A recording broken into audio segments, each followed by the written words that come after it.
দিকে আমি দিলাম পাস। শ্রাবণতে বৃষ্টি দ্বারা কাংড়াই করে খো, আর ভাদ্র মাসের মধ্য কুকুর বুঝে বেড়াই সুযোগ। টাকা পেলেও ফেরকি দি, আমি তোমায় ছাড়বো না। 3 বছর হাল করেছি, 17,000 টাকা পাই, 1700 টাকা দিয়ে বলছি আর কত পাবি? দুপুর বেলা আমার বাড়ি যাবি। গেলাম, সকাল থেকে হয়ে গেল দুপুর, আমি যেন তার কাছে নেই কুকুর। 7 টাকা দিত, 600 টাকা দিয়ে সারিয়ে মুখে করে ঘরে চলে এলাম।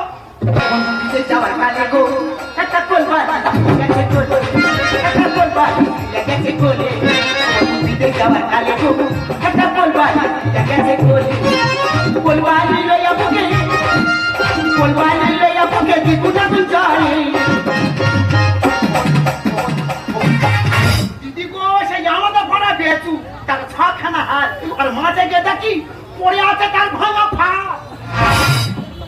আমাদের পাশের বাড়ি 8-8টা ঘর, 16খানা গাড়ি।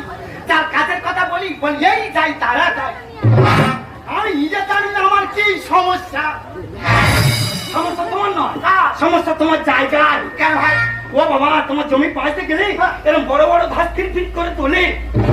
ওরে মহাবেতে ঘাসটা ইয়ে কেন তোলে না, ঘাসটা মাঠে তোলে।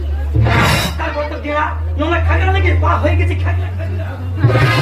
তারপরে মশার তো ফোটা মেরে সেখানে বড় ভক্ত।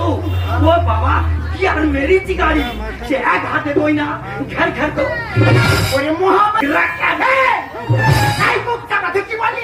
হ্যাঁ, ওই বলছি আর কি, বলে তুমি আগে বলটা পরিষ্কার করো। জায়গায় ছাড়বো, কোন ডাক্তার চিকিৎসা করতে পারবে।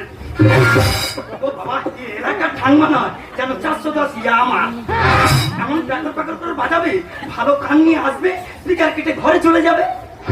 তবে আমি দেরি করবো, আর একটা ব্যবসা আছে, এটা তো দেখলে পার্টি